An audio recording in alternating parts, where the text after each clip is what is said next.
Or someone did something for you once. Maybe they lent you money at the right moment. Maybe they stayed up late helping you through a crisis. Maybe they gave up something, their time, their comfort, their own priorities to show up for you. And now, years later, they are still collecting on that single act, not with receipts, not with direct demands, but with looks into the skies, with carefully timed reminders of what they did, surfaced at the exact moment they want something from you. And you feel it, that pull, that obligation, that sense that you owe them and cannot say no until the debt is cleared. Except the debt never clears. No matter what you give back, no matter how many times you show up for them, the balance always stays negative. You are always behind. You are always in the red. And somehow, every time you try to break free, that one thing, that favor, that sacrifice, implement of generosity from years ago gets placed on the table again. That is not love. That is not friendship. And that is a leash made from your own gratitude. The mechanism at the center of this is one of the oldest in human social behavior. It does not require cruelty or malice to operate. It requires only that the person deploying it understands something most people never examine. In that, the human brain cannot tell the difference between a real debt and a manufactured one. When someone makes you feel like you owe them, in the Nedbers is accurate or not, your nervous system processes that obligation with the same weight, the same anxiety, in the same compulsive need for resolution that it processes a genuine financial debt. The guilt feels real because, to the brain, it is real. And so people spend years, sometimes entire lifetimes, paying back debts that were never legitimate to begin with. And this video is about that mechanism, how it is built, how it is maintained, how it operates below the level of conscious awareness, and most importantly, how to audit the emotional ledger you have been handed and cancel the debts that were never yours to carry. And the goal is not cynicism. The goal is clarity in Castic E. Because once you can see the architecture of a manufactured debt, it loses most of its power over you. And there are 7 ways this trap is constructed and maintained, in 7 distinct moves that manipulators, conscious or otherwise, use to create and sustain a sense of obligation in the people around them.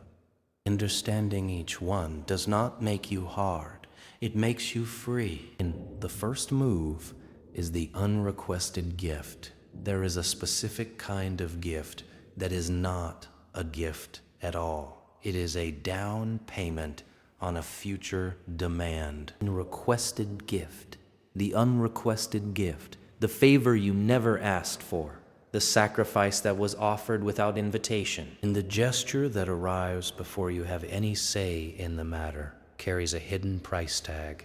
The price is not named. It is never named. Into, to, pour, to wine, to despair, and it will be named later, at a moment of the giver's choosing.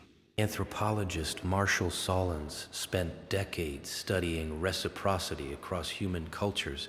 What he found was that gift economies, systems where things are exchanged not through commerce but through social obligation, can create some of the most durable forms of social control in human history.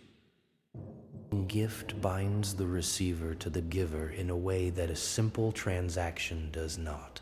You can pay a merchant and walk away clean. You cannot receive a gift without carrying some residue of obligation. This is not a character flaw. It is ancient human wiring. We evolved in small groups where reciprocity was survival. Knowing someone was a social reality with real consequences. Manipulators exploit this wiring deliberately. They give before you can decline. They sacrifice before you can object. They establish the debt before you even know the negotiation has started. And when you later try to assess whether you actually owe them anything, you are working backward, which is always harder than working forward. A man named Terence once described his relationship with his older brother this way. From the time Terence was in his early 20s, his brother would offer help. Money, connections, introductions that Terence sometimes needed and sometimes did not. Not but his brother always offered, always provided, always stepped in, and every time Terence tried to make a decision about his own life, in to live, who to marry, what job to take, his brother was there with a look, with a memory of what he had done, with a question.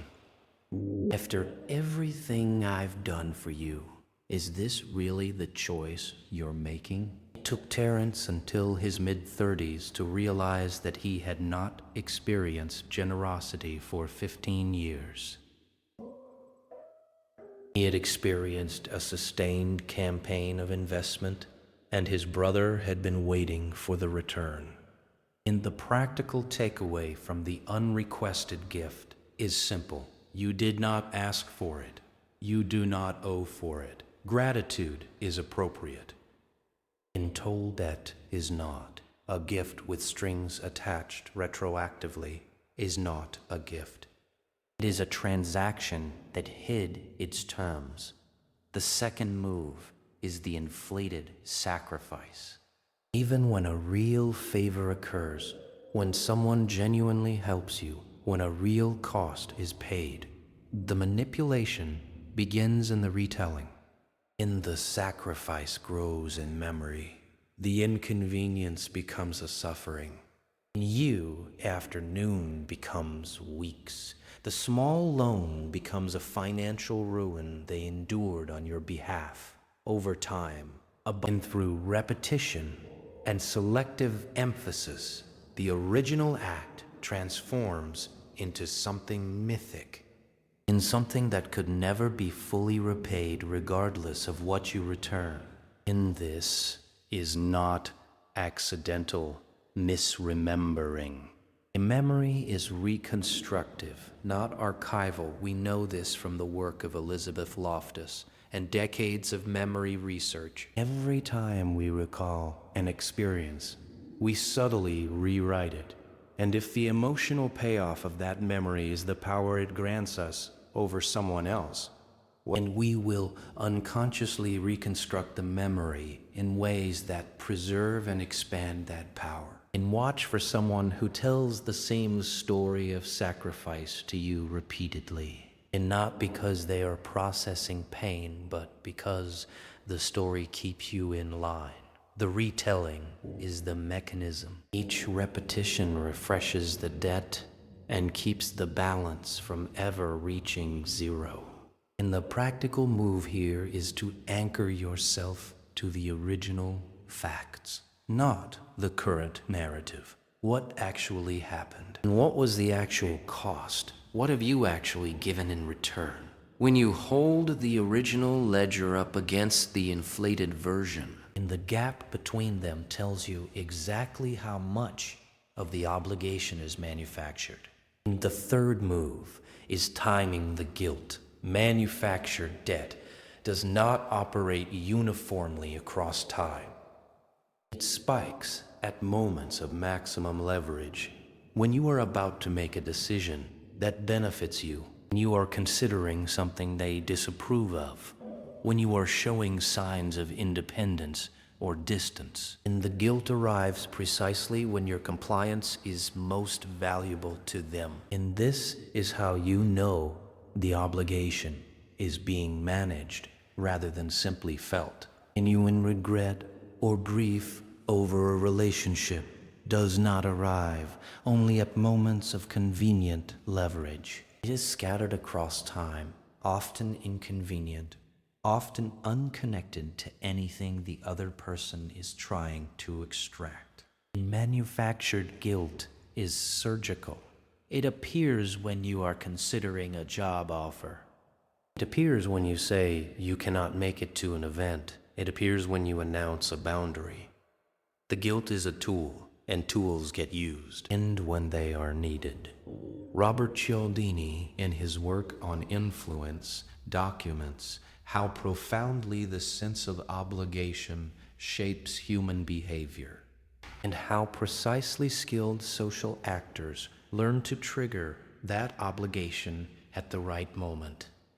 In the Christmas gift, slightly better than the one you gave, delivered just before asking for a favor. In the sacrifice mentioned, just as the request is being made, the timing is not accidental. The practical move is to notice when the guilt arrives. If it arrives on schedule, if it reliably appears at the moments of your maximum independence, that pattern is evidence. Patterns are data, and patterns reveal design. The fourth move is making the debt unpayable. And this is the structural core of the trap. If the debt could be repaid, the control would end. In place, the debt is designed through vagueness, through inflation, through moving targets, to be permanently outstanding. You can never do enough. You can never give back sufficiently.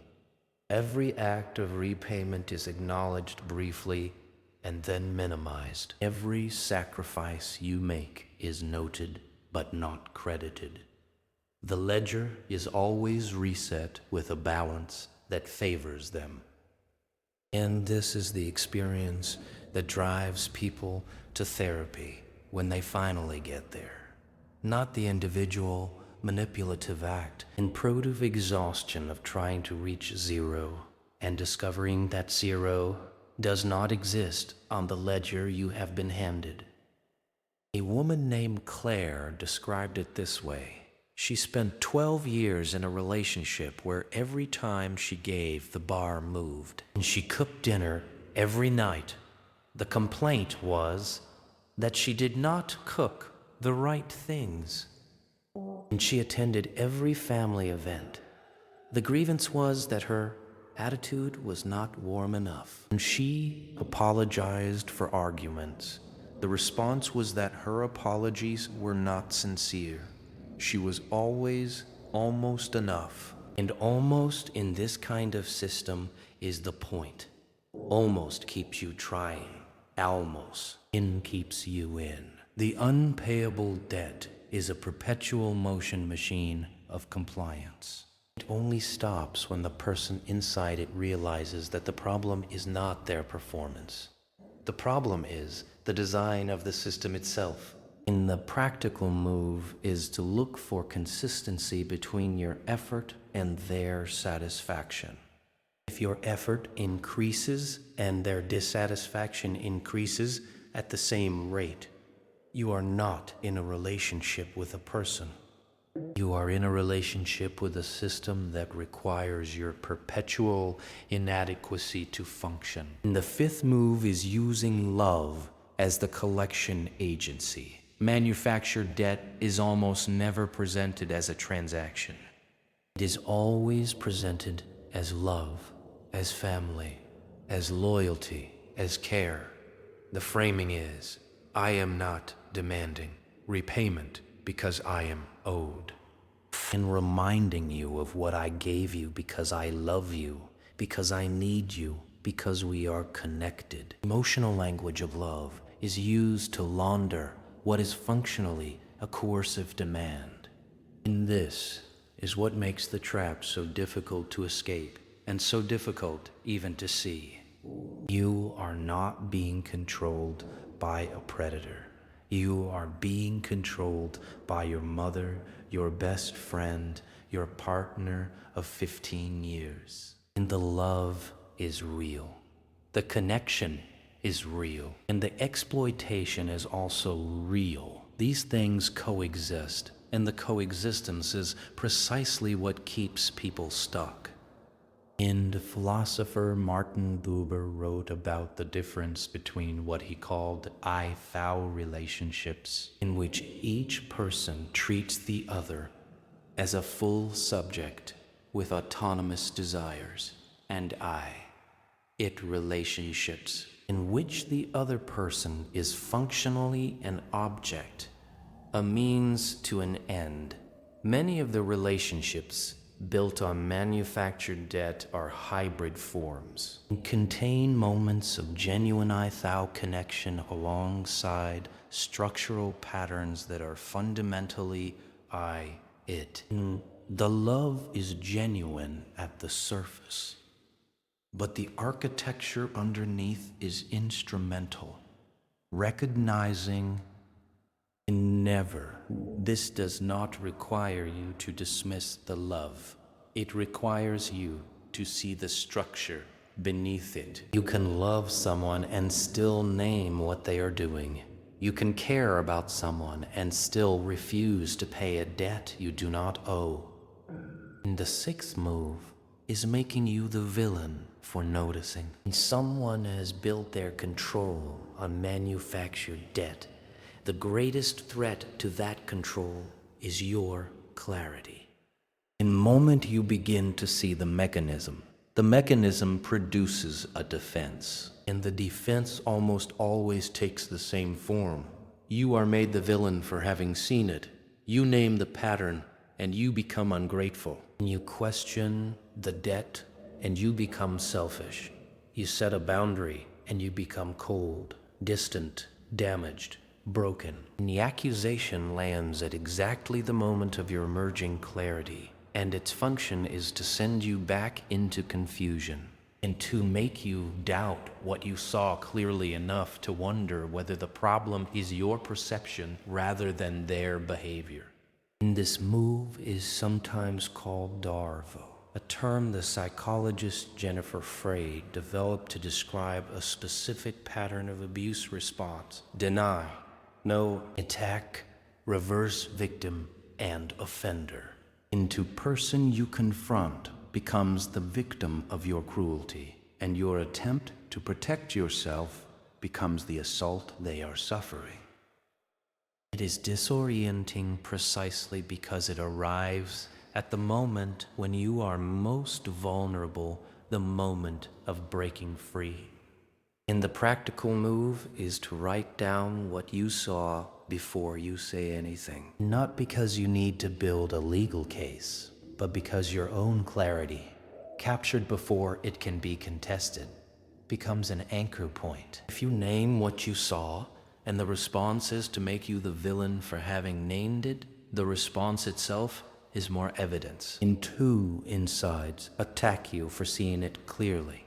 The seventh move is the slow erosion of your alternative sources of worth. No manufactured debt operates effectively when the person carrying it has a strong, independent sense of their own value, when they have friendships, accomplishments, perspectives, and relationships that affirm them outside the control structure.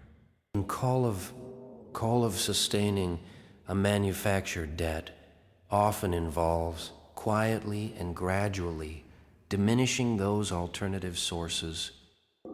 And this can take the form of subtle criticism of your other relationships, a slight against your friends that is framed as concern, a worry about your work that is framed as care, a comment about your ambitions that is delivered as wisdom.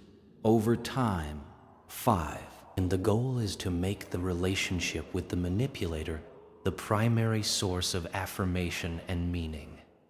Narrow the world until the only voice that matters is the one managing the debt. Erik Erikson, in his work on identity development, described a healthy sense of self as one that can tolerate criticism from one source because it draws on multiple sources of affirmation. When those alternative sources are gone, a single voice becomes disproportionately powerful. And that power is not accidental. This is why the recovery from manufactured debt always involves reconstruction, rebuilding the relationships, the skills, in the sense of competence and connection that existed before or might exist now if given space to grow. It is not enough to see the mechanism. You have to build the life that makes the mechanism's leverage negligible. And now the question is not just how to see these moves, but what to do when you see them. The answer is not to become suspicious of all generosity. In a world contains genuine kindness, real sacrifice, freely given, love that asks nothing except what is offered freely in return. In the presence of manipulation does not poison everything. What it demands is that you learn to distinguish. And the way to distinguish is to ask a single question about any act of apparent generosity. What would happen if I received this and never repaid it? If the answer is nothing, if the giver's warmth and care would persist unchanged, the gift is a gift. If the answer is resentment, withdrawal, wild gift, and quiet punishment, or an explicit reminder of what was given, the gift was an investment, and you are being asked to pay dividends. And the audit of the emotional ledger is not a hostile act. It is a necessary one. It begins by listing, not in anger, but in clarity. You actually received what was actually asked of you, what you actually returned, and what remains outstanding by any fair accounting. And most people who do this honestly discover that they are not in debt at all.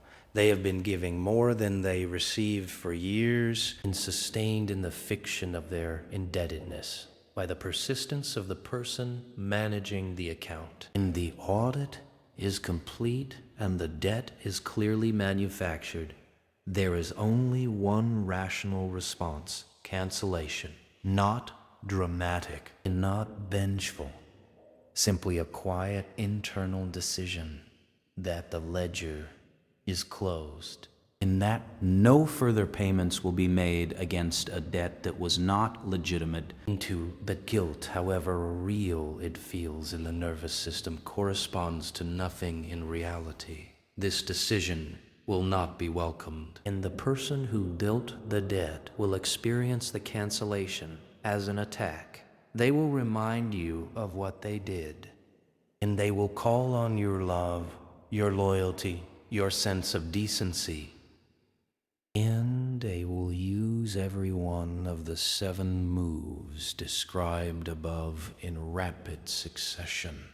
And because the system is losing its grip, and the system will resist, what carries you through that resistance is not hardness, it is clarity.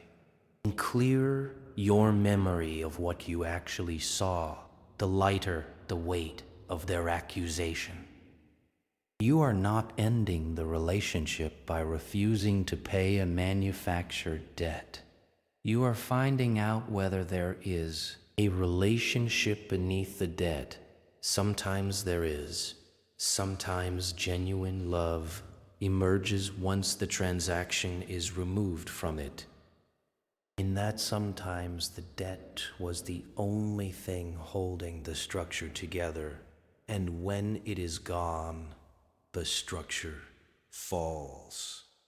And both outcomes tell you something important. Both outcomes are better than spending another decade paying interest on a lie. And the heaviest chains are never the visible ones. The heaviest chains are the ones the prisoner agrees are necessary. And ones built from guilt and obligation and a distorted sense of what love requires. Every person walking around in those chains believes on some level that freedom would be betrayal, that clarity would be cruelty, and that seeing the mechanism clearly would mean losing the connection they have spent years trying to earn. And consider this: the connection you are protecting may not exist in the form you believe it does. And what you have been protecting might be the appearance of a connection in place by your compliance and the other person's management of your debt.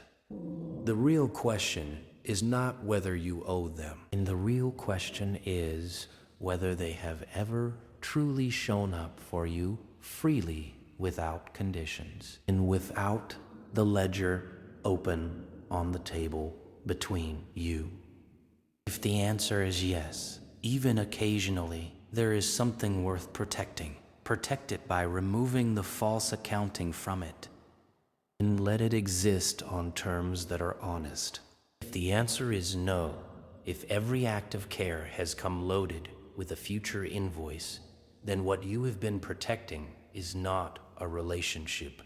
It is a system. And systems that require your permanent inadequacy to operate do not deserve your protection. And the decision to cancel manufactured debt is not a decision against love. It is a decision for your own life, for your time, for your energy, and for the relationships and work and experiences that deserve those things and have been waiting for them while you were busy making payments on an account that was always, from the beginning, designed to never reach zero. Cancel the debt, not because they deserve the accounting, and because you deserve your own life. If something in this video names something you have been carrying for years but could not quite articulate, drop it in the comments. And just a word or a sentence is enough. You might be surprised by who else has been holding the same ledger. If this kind of thinking is useful to you, subscribe. There is more ahead.